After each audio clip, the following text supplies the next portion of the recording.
एक TV star जिसने TV की दुनिया में खूब नाम कमाया और टीवी सीरियल की कहानी में जान डाल दी, और फिर जिंदगी ने ऐसा मोड़ लिया कि जिंदगी ही बेहद दुखद कहानी बन गई। 1 अप्रैल 2016 मुंबई के गोरेगांव इलाके में एक अपार्टमेंट, सिर्फ 24 साल की एक लड़की स्लिंग फैन से लटकी हुई मिली। उसका बॉयफ्रेंड रोता हुआ हॉस्पिटल ले जा रहा था, लेकिन बहुत देर हो चुकी थी। बालिका वधू की मशहूर आनंदी प्रत्युषा बनर्जी इस दुनिया को छोड़ चुकी थी। लेकिन दोस्तों, आज भी सबसे बड़ा सवाल है, क्या सच में ये सुसाइड था या फिर इसके पीछे कुछ और काला सच छुपा हुआ है?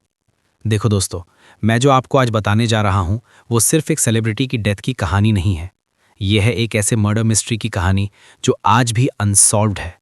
प्रत्युषा के पेरेंट्स आज भी चिल्ला चिल्ला कर कहते हैं कि उनकी बेटी की हत्या हुई है, लेकिन जस्टिस नहीं मिला। उसके बॉयफ्रेंड राहुल राज सिंह पर मर्डर का आरोप है, लेकिन वो आज भी खुलेआम घूम रहा है। फॉरेंसिक रिपोर्ट्स में ऐसे मार्क्स मिले जो सिर्फ हैंगिंग से नहीं बन सकते। सुसाइड नोट नहीं था, टाइमलाइन में बड़े गैप्स थे, और सबसे शॉकिंग, प्रत्युषा का सारा पैसा, उसकी ज्वेलरी, उसकी पूरी सेविंग्स सब गायब। राहुल राज सिंह, ये नाम सुनते ही मेरे रोंगटे खड़े हो जाते हैं। एक ऐसा इंसान जिसने प्रत्युषा को फाइनेंशियली, इमोशनली और फिजिकली टॉर्चर किया। 50 लाख रुपए से ज़्यादा का डेप्ट उस पर था, और वो सारा पैसा राहुल के पास गया। बैंक अकाउंट्स खाली, ज्वेलरी गिरवी, चेक्स बाउंस हो रहे थे। फ्रेंड्स ने वार्निंग दी, कमिया पंजाबी ने मीडिया में खुलकर बोला था कि राहुल एक धोखेबाज है, लेकिन प्रत्युषा ने किसी की नहीं सुनी। और जो उस आखिरी दिन हुआ, छोटी सी प्रत्युषा घंटों टीवी के सामने बैठी रहती थी। उस वक्त टीवी पर एकता कपूर के सीरियल्स का जमाना था, क्योंकि सास भी कभी बहू थी, कहानी घर घर की, और प्रत्युषा इन सीरियल्स को देखकर सपने देखती थी। उसे लगता था कि एक दिन वो भी टीवी पर आएगी, बड़ी एक्ट्रेस बनेगी, फेमस होगी। स्कूल की बात करें तो प्रत्युषा पढ़ाई में कोई बहुत टॉपर नहीं थी, एवरेज स्टूडेंट थी। लेकिन हाँ, जब भी स्कूल में कोई कल्चरल प्रोग्राम या एनुअल फंक्शन होता, प्रत्युषा जरूर पार्टिसिपेट करती, डांस करती, एक्टिंग करती, स्टेज पर जाने से डरती नहीं थी। टीचर्स भी कहते थे कि ये लड़की परफॉर्मिंग आर्ट्स में अच्छी है। लेकिन समस्या ये थी कि प्रत्युषा के घर में एक कंजर्वेटिव बंगाली फैमिली का माहौल था। माँ बाप चाहते थे कि बेटी अच्छे से पढ़ाई करे, कोई डिसेंट जॉब ले, शादी करे, सेटल हो जाए। लेकिन प्रत्युषा के दिमाग में तो मुंबई और टीवी इंडस्ट्री के सपने घूम रहे थे। वो चुपचाप रातों को टीवी देखती और सोचती कि काश एक दिन वो भी एकता कपूर के किसी सीरियल में काम करे। जैसे जैसे प्रत्युषा बड़ी होती गई, उसकी ये चाहत और भी स्ट्रांग होती गई। वो अपने पेरेंट्स से बोलती कि उसे मुंबई जाना है, एक्टिंग करनी है। पेरेंट्स पहले तो हंसते थे, सोचते थे ये बचपन की बातें हैं। लेकिन जब प्रत्युषा ने सीरियसली ये बात उठाई तो घर में तूफान आ गया। फादर तो बिल्कुल तैयार नहीं थे। एक मिडिल क्लास बंगाली फादर के लिए अपनी बेटी को अकेले मुंबई भेजना, वो भी फिल्म इंडस्ट्री में, ये कल्पना से बाहर था। लेकिन प्रत्युषा भी किसी से कम नहीं थी। उसने अपनी जिद नहीं छोड़ी। घर में रोज आर्ग्यूमेंट्स होते। माँ बाप समझाते कि ये सब फिल्मी दुनिया, ग्लैमर, ये सब टेम्पररी है, पढ़ाई लिखाई करो, सिक्योर फ्यूचर बनाओ। लेकिन प्रत्युषा का कहना था कि उसे अपने सपने पूरे करने हैं, उसे एक्ट्रेस बनना है। और फिर आया वो दिन जब टीनेज प्रत्युषा ने अपना सबसे बड़ा डिसीजन लिया। उसने डिसाइड किया कि वो मुंबई जाएगी, चाहे जो हो जाए। फैमिली का पूरा सपोर्ट नहीं था, लेकिन प्रत्युषा ने हार नहीं मानी, और एक दिन बहुत सारी लड़ाई झगड़े के बाद कुछ हाफ हार्टेड परमिशन लेकर प्रत्युषा निकल पड़ी अपने सपनों के शहर मुंबई की ओर। लेकिन प्रत्युषा नहीं जानती थी कि मुंबई में उसका इंतजार क्या कर रहा है। वो नहीं जानती थी कि जो सपने उसने देखे हैं, उन्हें पूरा करने के लिए उसे कितनी बड़ी कीमत चुकानी पड़ेगी। वो नहीं जानती थी कि जिस ग्लैमरस दुनिया का उसने सपना देखा है, उसके पीछे कितना डार्कनेस छुपा हुआ है। तो चलिए अब चलते हैं मुंबई, जहां एक छोटे शहर की लड़की की असली स्ट्रगल शुरू होने वाली थी। मुंबई, सपनों का शहर या फिर सपनों को तोड़ने वाला शहर। प्रत्युषा के लिए ये दोनों ही साबित हुआ। जब वो पहली बार मुंबई पहुंची तो सिर्फ 17-18 साल की थी, एक छोटे से बैग में कुछ कपड़े, थोड़े पैसे और दिल में बड़े बड़े सपने लेकर। लेकिन मुंबई ने उसका स्वागत किसी फेरी टेल की तरह नहीं किया। पहला झटका तो तब लगा जब उसे रहने की जगह ढूंढनी पड़ी। मिडिल क्लास फैमिली की लड़की के पास इतना पैसा नहीं था कि वो कोई अच्छी जगह रेंट पर ले सके। उसने एक छोटे से पीजी में रूम लिया, वो भी शेयर्ड रूम। सोचो, एक लड़की जो जमशेदपुर में अपने घर में अपने परिवार के बीच रही थी, अब अजनबी लड़कियों के साथ एक छोटे से कमरे में रह रही थी। और फिर शुरू हुई असली स्ट्रगल। प्रत्युषा सुबह उठती, तैयार होती और निकल पड़ती ऑडिशंस देने। टीवी सीरियल्स के लिए, एड्स के लिए, म्यूजिक वीडियोस के लिए। जहां भी कोई अपॉर्चुनिटी मिलती वो वहां जाती, लेकिन हर जगह रिजेक्शन ही मिलता। कभी कोई कहता हाइट कम है, कभी कोई कहता लुक परफेक्ट नहीं है, कभी कोई कहता एक्सपीरियंस नहीं है। दोस्तों इमेजिन करो, रोज सुबह उठना, इतनी तैयारी करना, इतनी उम्मीद लेकर जाना और फिर सुनना नहीं चलेगा। लोग अब प्रत्यूषा को नहीं, आनंदी को जानते थे। जहां भी जाती लोग उसे आनंदी कहकर बुलाते। छोटे बच्चों से लेकर बड़े बूढ़ों तक सब उसके दीवाने थे। सोशल मीडिया पर फॉलोअर्स आ गए, ब्रांड एंडोर्समेंट्स की भरमार हो गई। इवेंट्स, इनॉग्रेशंस, अवार्ड शोज, हर जगह प्रत्यूषा को बुलाया जाता। फाइनेंशियल कंडीशन तो एकदम से बदल गई। जो लड़की कभी एक टाइम का खाना बचाकर खाती थी, अब उसके पास अच्छा अपार्टमेंट था, अच्छी कार थी, डिजाइनर कपड़े थे। पेरेंट्स को भी अच्छे खासे पैसे भेजने लगी। जमशेदपुर में उसके पेरेंट्स को गर्व महसूस होता था कि उनकी बेटी इतनी बड़ी स्टार बन गई। अवार्ड्स भी मिलने लगे, बेस्ट एक्ट्रेस का अवार्ड, मोस्ट पॉपुलर कैरेक्टर का अवार्ड। हर अवार्ड शो में प्रत्यूषा को नॉमिनेट किया जाता। शो की पॉपुलैरिटी के साथ साथ उसकी पॉपुलैरिटी भी बढ़ती जा रही थी।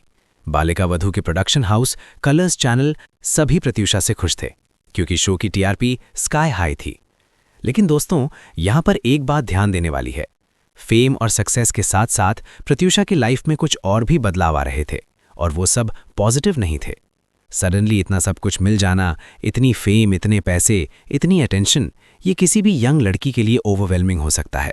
मुंबई की ग्लैमरस लाइफ में प्रत्यूषा धीरे धीरे डूबने लगी।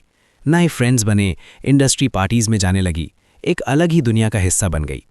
वो छोटे शहर की सिंपल लड़की अब एक डिफरेंट पर्सोना अडॉप्ट करने लगी। कभी कभार जब जमशेदपुर जाती तो पेरेंट्स को लगता था कि उनकी बेटी बदल गई है। और फिर आया वो ट्विस्ट जिसने सबको शॉक्ड कर दिया। शो ज्वाइन करने के सिर्फ कुछ समय बाद ही प्रत्यूषा ने बालिका वधू छोड़ने का फैसला ले लिया। हाँ दोस्तों, आप सही सुन रहे हो। जो शो उसे स्टार बनाई, जिसकी वजह से वो इतनी फेमस हुई, उसे उसने खुद छोड़ दिया। अब ये डिसीजन इतना कंट्रोवर्शियल था कि पूरी इंडस्ट्री में बातें होने लगी। फैंस तो बिल्कुल टूट गए। सोशल मीडिया पर लोग पूछ रहे थे कि आनंदी शो क्यों छोड़ रही है। प्रोडक्शन हाउस और चैनल भी खुश नहीं थे, क्योंकि टीआरपीज का सवाल था। लेकिन प्रत्यूषा ने अपना फैसला सुना दिया। ऑफिशियली रीजन बताया गया क्रिएटिव डिफरेंसेस, यानी स्टोरी को लेकर, कैरेक्टर के ट्रीटमेंट को लेकर डिसएग्रीमेंट्स थे। लेकिन इंडस्ट्री के अंदर की बात कुछ और थी। कहते हैं कि प्रत्यूषा को लगने लगा था कि वो सिर्फ आनंदी बनकर रह गई है।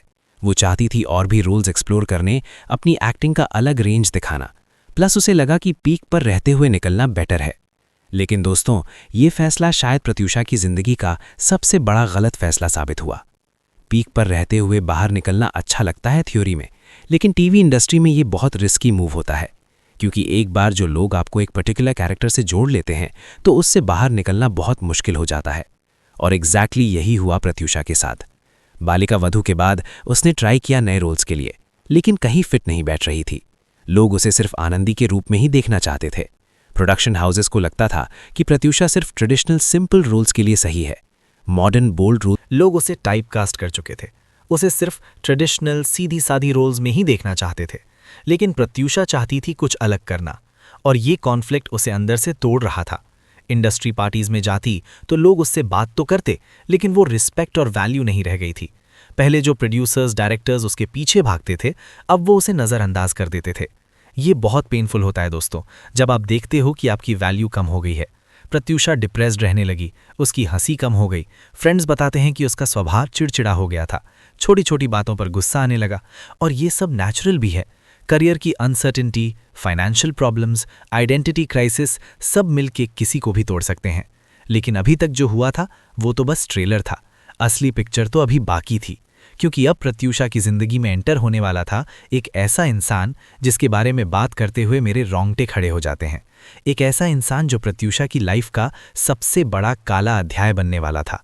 मैं बात कर रहा हूं राहुल राज सिंह की। प्रत्यूषा की जिंदगी का वो साल जब उसकी मुलाकात हुई राहुल राज सिंह से। और दोस्तों, ये मुलाकात, ये वो टर्निंग पॉइंट था जिसने प्रत्यूषा की पूरी जिंदगी ही बदल के रख दी, और अनफॉर्चुनेटली बुरे तरीके से। राहुल राज सिंह नाम सुनकर लगता है कोई बड़ा आदमी होगा। खुद को वो प्रोड्यूसर बताता था, कहता था कि उसके पास प्रोजेक्ट्स हैं, कनेक्शंस हैं, पैसा है। लेकिन रियलिटी कुछ और थी। राहुल एक टिपिकल चीटर था, झूठे वादे करने वाला, लोगों को अपनी बातों में फंसाने वाला। जब प्रत्यूषा और राहुल मिले तब प्रत्यूषा की करियर डाउन फेज में थी। वो इमोशनली वल्नरेबल थी, फाइनेंशियली स्ट्रेस थी और शायद उसे किसी के सपोर्ट की ज़रूरत थी। और राहुल जैसे लोग एग्जैक्टली ऐसी सिचुएशन का फ़ायदा उठाते हैं। राहुल ने प्रत्यूषा को बड़े बड़े सपने दिखाए, कहा कि वो उसके लिए प्रोजेक्ट्स लाएगा, उसकी करियर फिर से रिवाइव करेगा। और प्रत्यूषा, बेचारी प्रत्यूषा, उसे लग गया कि फाइनली कोई तो है जो उसकी परवाह करता है। राहुल ने इतनी अच्छी अच्छी बातें की, इतना प्यार जताया कि प्रत्यूषा उसके प्यार में पड़ गई। और बहुत जल्दी प्रत्यूषा ने राहुल के साथ लिव इन रिलेशनशिप में शिफ्ट होने का फैसला ले लिया। अब देखो, लिव इन रिलेशनशिप में कोई गलत बात नहीं है, लेकिन प्रॉब्लम तब होती है जब आप किसी गलत इंसान के साथ हो। और राहुल सही मायने में एक गलत आदमी था। प्रत्यूषा के दोस्तों को शुरू से ही शक था इस राहुल पर। उसकी बेस्ट फ्रेंड काम्या पंजाबी, जो खुद एक टीवी एक्ट्रेस थीं, उन्होंने प्रत्यूषा को कई बार वार्न किया। काम्या ने कहा, प्रत्यूषा, ये आदमी ठीक नहीं लग रहा, इसके बारे में पता लगाओ, इसकी बैकग्राउंड चेक करो। लेकिन प्रत्यूषा प्यार में अंधी हो चुकी थी। उसने अपने फ्रेंड्स की एक नहीं सुनी। उल्टा जो लोग राहुल के खिलाफ बोलते, प्रत्यूषा उनसे दूर हो जाती। और धीरे धीरे सच सामने आने लगा। पता चला कि राहुल पहले से शादीशुदा था। चेक बाउंस हो रहे थे, क्रेडिटर्स प्रेशर डाल रहे थे और राहुल अब भी उससे और पैसे मांग रहा था। मार्च तक आते आते प्रत्यूषा की लाइफ एक लिविंग हेल बन चुकी थी। हर दिन फाइटिंग, हर दिन स्ट्रेस, हर दिन वो इमोशनल और फाइनेंशियल ड्रेनेज। उसके चेहरे से हंसी गायब हो चुकी थी। जो बबली एनर्जेटिक प्रत्यूषा की, वो अब एक टूटी हुई हारी हुई औरत बन चुकी थी। फिर अप्रैल का वो दिन आ गया जिसने सब कुछ खत्म कर दिया। अप्रैल, गुरुवार का दिन। मुंबई के गोरेगांव इलाके में प्रत्यूषा और राहुल के अपार्टमेंट में एक नॉर्मल सी सुबह। लेकिन ये दिन बनने वाला था प्रत्यूषा की जिंदगी का आखिरी दिन। अब जो मैं आपको बताने जा रहा हूँ, ये सारी बातें पुलिस इन्वेस्टिगेशन, मीडिया रिपोर्ट्स और आई विटनेसेस के स्टेटमेंट्स पर बेस्ड हैं। और दोस्तों, ये कहानी इतनी डार्क है, इतनी मिस्टीरियस है कि आज भी लोगों के मन में सवाल हैं। उस दिन सुबह प्रत्यूषा और राहुल के बीच फिर से झगड़ा हुआ। नेबर्स ने बताया कि दोनों की आवाज़ें आ रही थी, लाउड आर्ग्यूमेंट्स हो रहे थे। क्या झगड़ा था एग्जैक्टली ये कोई नहीं जानता, लेकिन जो भी था वो बहुत सीरियस था। दोपहर तक सब शांत हो गया। नेबर्स को लगा शायद मैटर शांत हो गया, लेकिन अपार्टमेंट के अंदर कुछ बहुत भयानक होने वाला था। शाम को राहुल सडनली बाहर भागता हुआ निकला। पैनिक में था, चीख रहा था, बोला कि प्रत्यूषा ने कुछ कर लिया है। नेबर्स ने देखा राहुल अपनी कार में बैठा और हॉस्पिटल की तरफ भागा, कोकिलाबेन हॉस्पिटल। यहाँ राहुल प्रत्यूषा को लाया, लेकिन बहुत देर हो चुकी थी। डॉक्टर्स ने ट्राई किया, लेकिन प्रत्यूषा को बचाया नहीं जा सका। शाम को प्रत्यूषा बैनर्जी को मृत घोषित कर दिया गया। बहुत कम उम्र में बालिका वधू की आनंदी इस दुनिया को छोड़ गई। हॉस्पिटल में जब न्यूज़ फैली तो सब शॉक्ड थे। मीडिया को खबर लगी और फिर तो पूरा टीवी इंडस्ट्री हिल गया। लोग बिलीव नहीं कर पा रहे थे, प्रत्यूषा इतनी यंग कैसे। लेकिन असली सवाल तो अब शुरू हो रहे थे। पुलिस अपार्टमेंट पर पहुंची इन्वेस्टिगेशन के लिए, और जो उन्होंने देखा वो एक हैंगिंग केस था। प्रत्यूषा को सीलिंग फैन से लटका हुआ पाया गया था। इनिशियल इन्वेस्टिगेशन में ये सुसाइड केस लगा। लेकिन दोस्तों, यहीं से शुरू होती है असली कंट्रोवर्सी, क्योंकि बहुत सारी चीज़ें ऐसी थीं जो ठीक से मैच नहीं कर रही थी। पहली बात, कोई सुसाइड नोट नहीं मिला। नॉर्मली जब कोई सुसाइड करता है, खासकर सेलिब्रिटीज़, तो कुछ ना कुछ लिख के जाते हैं, लेकिन प्रत्यूषा ने कुछ नहीं लिखा। दूसरी बात, प्रत्यूषा की बॉडी पर कुछ ऐसे निशान थे जो सिर्फ हैंगिंग से नहीं बन सकते। फॉरेंसिक एक्सपर्ट्स ने बाद में ये बात उठाई और कहा कि कुछ मार्क्स सस्पिशियस हैं। तीसरी बात, टाइमलाइन में गैप्स थे। राहुल का स्टेटमेंट था कि उसने दोपहर को प्रत्यूषा को देखा था और वो ठीक थी। फिर शाम को जब वो वापस आया तो ये हाल था। लेकिन नेबर्स का कहना था कि राहुल घर से गया ही नहीं, पूरे दिन घर में ही था। तो फिर राहुल झूठ क्यों बोल रहा था? चौथी बात, प्रत्यूषा का पोजीशन। फॉरेंसिक एक्सपर्ट्स ने बताया कि जिस तरह से बॉडी लटकी हुई थी वो थोड़ा ऑड था। सबसे बड़ी बात, प्रत्यूषा के पेरेंट्स का डायरेक्ट आरोप। जब उन्हें खबर मिली और वो मुंबई आए तो उन्होंने सीधे राहुल पर इल्जाम लगाया। प्रत्यूषा के पिता शंकर बैनर्जी ने कहा, ये सुसाइड नहीं मर्डर है, राहुल ने मेरी बेटी को मार दिया। पेरेंट्स ने पुलिस को बताया कि प्रत्यूषा पिछले कुछ दिनों से बहुत परेशान थी। राहुल उसे फिजिकली और मेंटली टॉर्चर कर रहा था। उसका सारा पैसा ले चुका था। पुलिस ने इन्वेस्टिगेशन शुरू की, राहुल से पूछताछ हुई और धीरे धीरे कई शॉकिंग चीजें सामने आने लगी। पता चला कि प्रत्यूषा फाइनेंशियली पूरी तरह से टूट चुकी थी। उसके अकाउंट में कुछ नहीं बचा था, उल्टा उस पर बहुत बड़ा कर्ज था। Bank loans, personal loans, credit card bills, सब मिलाकर। और ये सब पैसा कहाँ गया? राहुल के सो कॉल्ड प्रोजेक्ट्स में। प्रत्यूषा की ज्वेलरी जो उसने अपनी कमाई से खरीदी थी वो भी गायब थी। राहुल के पास उसकी ज्वेलरी मिली जिसे उसने गिरवी रख दिया था। बैंक रिकॉर्ड से पता चला कि प्रत्यूषा के अकाउंट का कंट्रोल प्रैक्टिकली राहुल के पास था। प्रत्यूषा के नाम पर लोन्स लिए गए थे और वो पैसा राहुल ने यूज़ किया। फ्रेंड्स ने भी पुलिस को स्टेटमेंट्स दिए। काम्या पंजाबी ने बताया कि कैसे राहुल ने प्रत्युषा को साइकोलॉजिकली मैनिपुलेट किया और उसे उसके सब फ्रेंड से अलग कर दिया। डॉली बिंद्रा ने भी मीडिया में ओपनली कहा कि राहुल ने प्रत्युषा की जिंदगी बर्बाद कर दी। पुलिस इन्वेस्टिगेशन में यह भी सामने आया कि प्रत्युषा ने पहले भी सुसाइड की कोशिश की थी। पुलिस ने राहुल को अबेटमेंट टू सुसाइड के केस में अरेस्ट कर लिया। राहुल का पूरा पास्ट खंगाला गया तो पता चला कि उसके पीछे फाइनेंशियल फ्रॉड, चीटिंग और डोमेस्टिक वायलेंस के कई केसेस हैं। कोर्ट में जब केस गया तो राहुल को बेल मिल गई। फॉरेंसिक रिपोर्ट्स कॉन्ट्रडिक्ट कर रही थी। कुछ एक्सपर्ट्स का कहना था कि ये सुसाइड ही था, कुछ का कहना था कि फाउल प्ले हो सकता है, पर कोई कॉन्क्रीट प्रूफ नहीं मिला। प्रत्युषा के माता पिता आज भी जस्टिस के लिए लड़ रहे हैं। केस अभी भी कोर्ट्स में पेंडिंग है। प्रत्युषा की मौत के बाद मेंटल हेल्थ और टॉक्सिक रिलेशनशिप्स के बारे में इंडस्ट्री में अवेयरनेस बढ़ी। राहुल राज सिंह की जिंदगी और करियर पूरी तरह तबाह हो गया। प्रत्युषा की कहानी एक चेतावनी है कि फेम को हैंडल करना और सही पार्टनर चुनना कितना जरूरी है। रेड फ्लैग्स थे, वार्निंग्स थी, पर प्रत्युषा ने राहुल पर ट्रस्ट किया और इसकी कीमत उसे अपनी जान देकर चुकानी पड़ी।